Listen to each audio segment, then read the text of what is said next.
Did you ever find out what role the horse played? I did a joke. It's basically I was in a it was the joke that turned my career around as a comic, because for some reason it took hold, and it took hold because it really describes these things that people say that just you go, holy fuck, I can't believe they said that.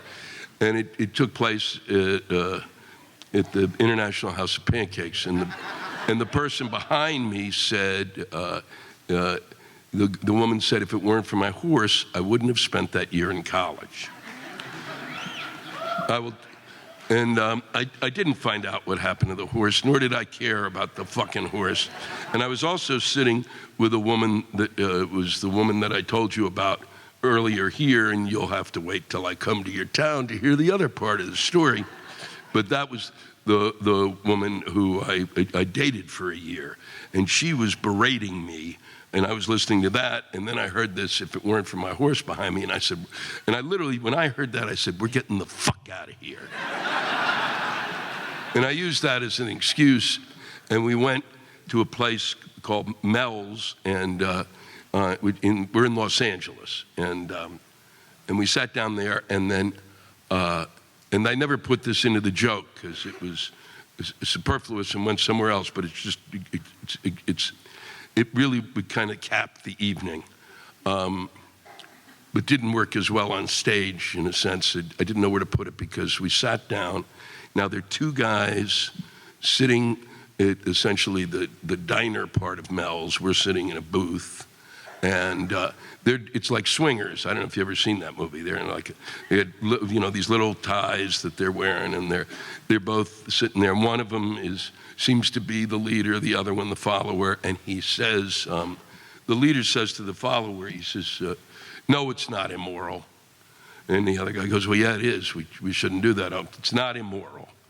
"Well, it is immoral. I know it's immoral. It's not what people do. You shouldn't do that." And he said, "Well, you remember that time I fucked your girlfriend to prove to you that she was a whore."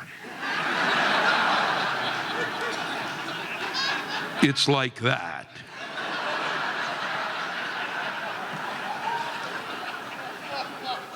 So maybe the one who, if it weren't for her horse, maybe she was the one who's the whore, if we were to complete the story. And you seem to be upset about that, as if, oh, you're blaming that poor girl at the International House of Pancakes. Fucker, you don't even know the fucking, it's a fucking holy fuck. Oh, well, that's the last time I try to connect dots. My answer, and I need to know about that horse. Did you ever find out the story with that? It's been driving us crazy for years, and we use that quote daily. My husband will be the person who has an aneurysm from it. The horse is probably the first bit that I did that I got any kind of notoriety over. So I've never figured it out. I don't know if the horse took her courses. Maybe she wasn't good in math and the horse would count for her. I don't know. I don't know if she had a horse and then she ran the horse in race. I've never figured it out. So if your husband has an aneurysm, I'm really sorry. But it works. It's one of those things that works. If you hear somebody say something completely fucked up, that's what it is. That's as fucked up where just your brain goes, stop! This is Sean McCardle. On my way to the show in beautiful cow shit smelling Shippensburg, I got stuck behind not one but two horse and buggies, to then pass them and be stuck behind a herd of Mennonites on bikes that enjoy riding in the formation of a semi. Wow. Wow. Wow. Wow. Wow. Wow. Everyone is alive and I'm here now. Another fucking day in Shippensburg.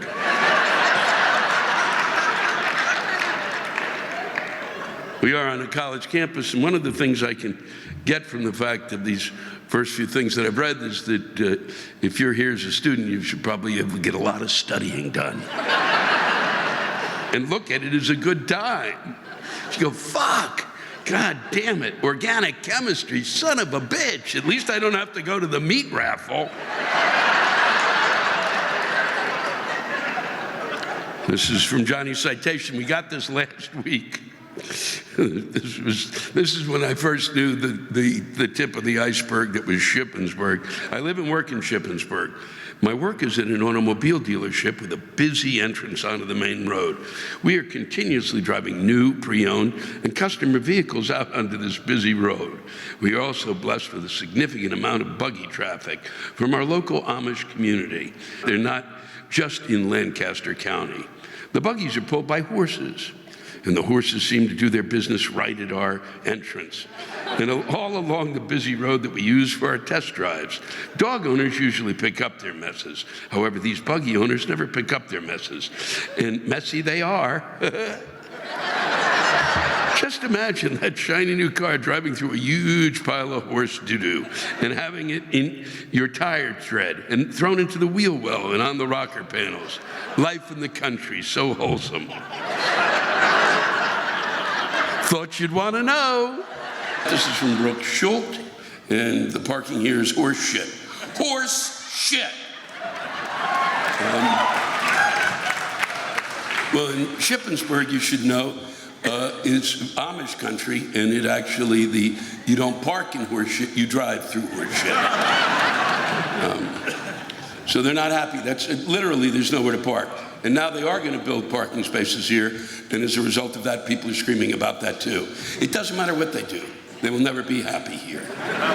There was a comment that I overheard early on in my career about if it weren't for my horse, I wouldn't have spent that year in college. And it said Vicky reminded me of when I was walking to work and passed two guys talking. I only caught the last sentence, and all that was left was his thumb. This is from Kevin. Isn't it time the Amish get over themselves already? What? Turn on a light, buy a car, pay some fucking taxes like the rest of us?